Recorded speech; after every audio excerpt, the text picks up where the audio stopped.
we're going to be installing the Ryan's Diesel Service 68 millimeter turbo. Just going to give some pointers. I'm not going to document the whole thing. There's a lot of good videos out there that go step by step. But the first thing we're going to do is jack up the front end. Take this passenger side wheel off. Take the wheel well out so we can gain access to our down pipe, our passenger side up pipe. Then after that, we are going to start disassembling everything on top of the engine that is in the way, like our intercooler pipes, intake.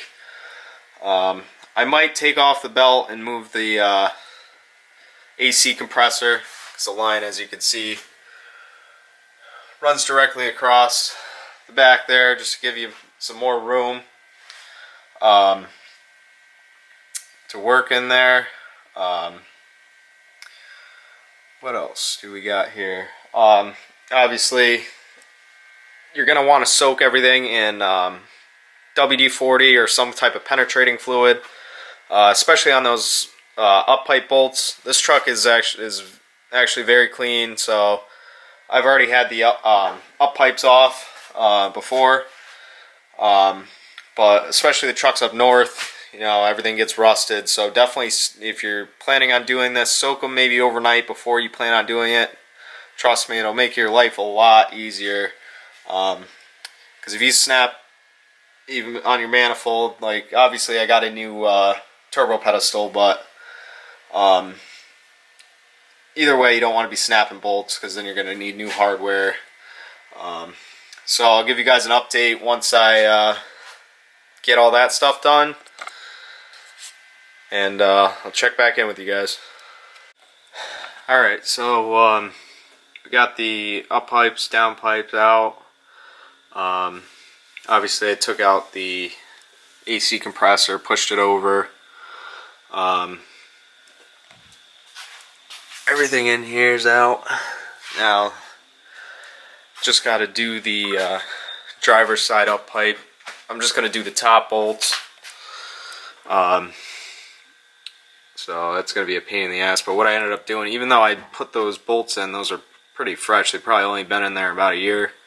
I took my ratchet, whatever that is, and put a little extension on it, like that. And then I took the loop of the ratchet strap, tied it over there, because they were a fucking pain in the ass to break loose, and then just ratcheted it, and it ended up breaking it loose.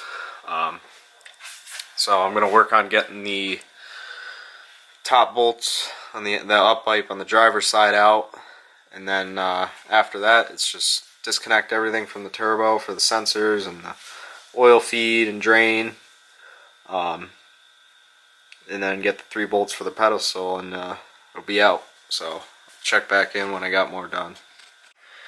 Alright, so last I left off, obviously I got the turbo out. I did the same thing on the driver's side that I did on the passenger side. I used that ratchet strap and on the 1/2-inch drive to break them loose. Now when you're taking the turbo out, I'll kind of try to show you, because the oil drain tube, this right here, I already took it off the old turbo, but if you leave your driver's side up pipe, it's gonna be kind of hard to see. Let me get my flashlight.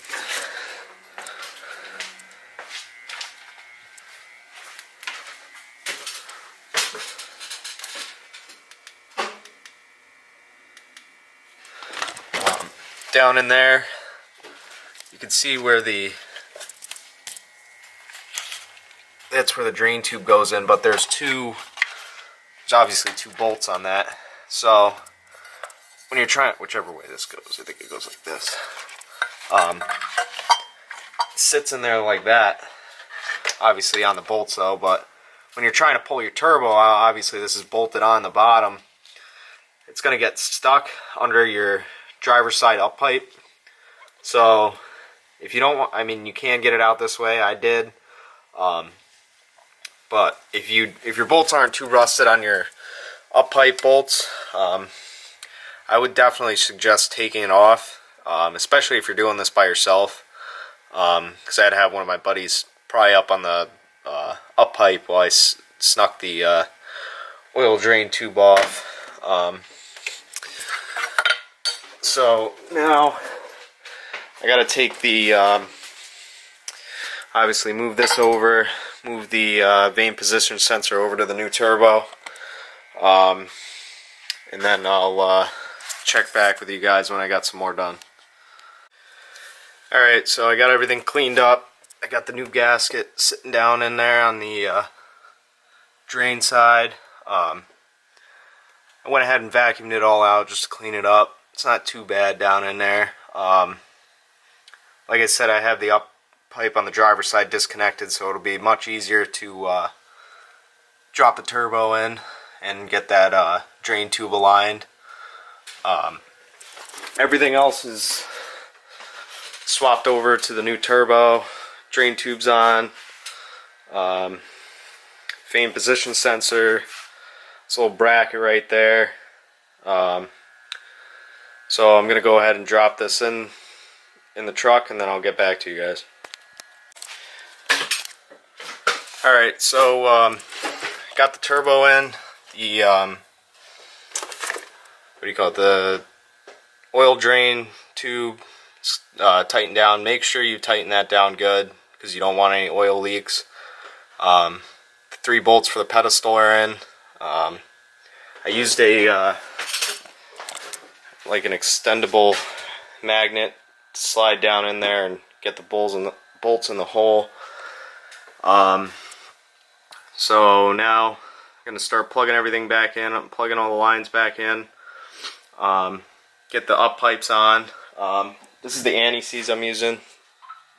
Definitely put these on your up pipe bolts, and possibly even put it around the top of your down pipe into your turbo.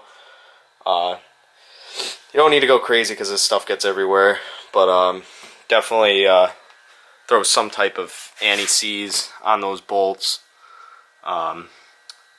So I'll check back in once I get some more done.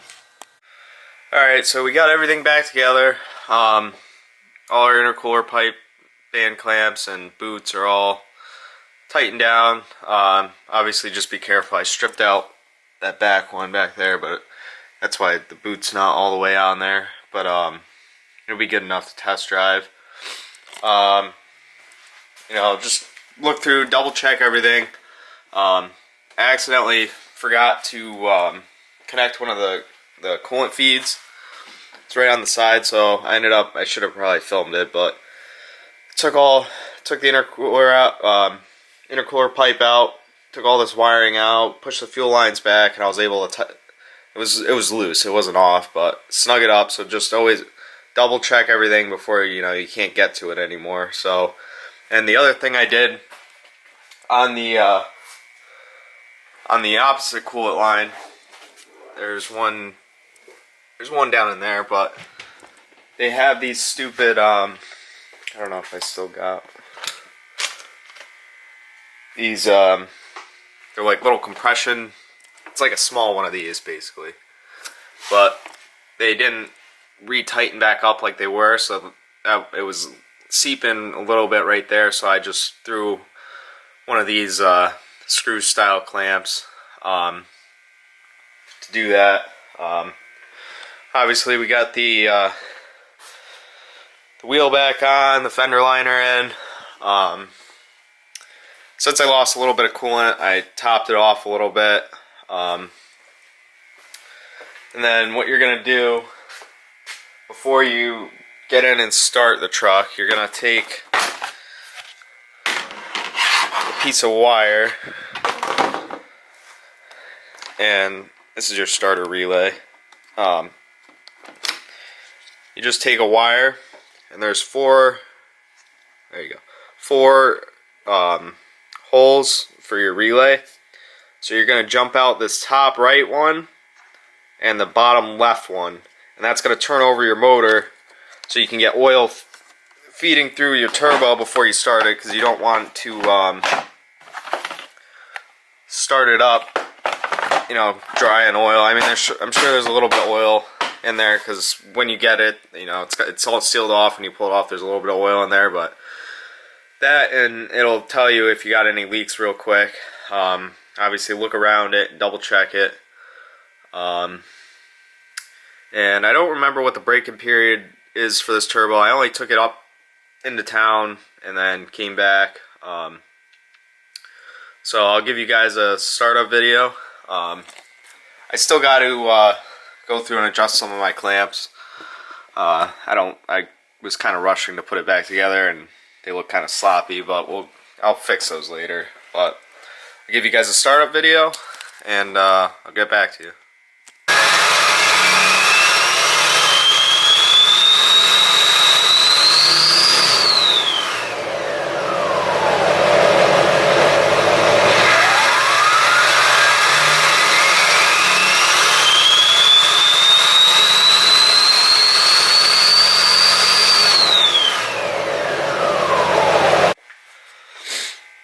Alright, so one last thing I forgot to mention is that you're going to have, unless you have a scan tool or whatever, I don't remember exactly what they have to do, but they got to go in and reset your vane position sensor.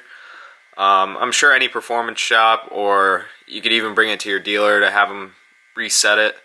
And I'm not 100% sure if you have to do it, because I already used my vane position sensor, but I'm going to bring it down and have somebody reset it just to be safe than sorry, because I couldn't find anything saying if you use your old one that it's fine, but I'd rather just have them do it. As far as the next thing that's going to be done to the truck, I don't know if I'm going to do my injection pump next, or I'm going to head stud it. It's going to be either of those videos. It's probably what you're going to see next. So stay tuned if you want to follow the build. Don't forget to subscribe, and I'll catch you on the next one.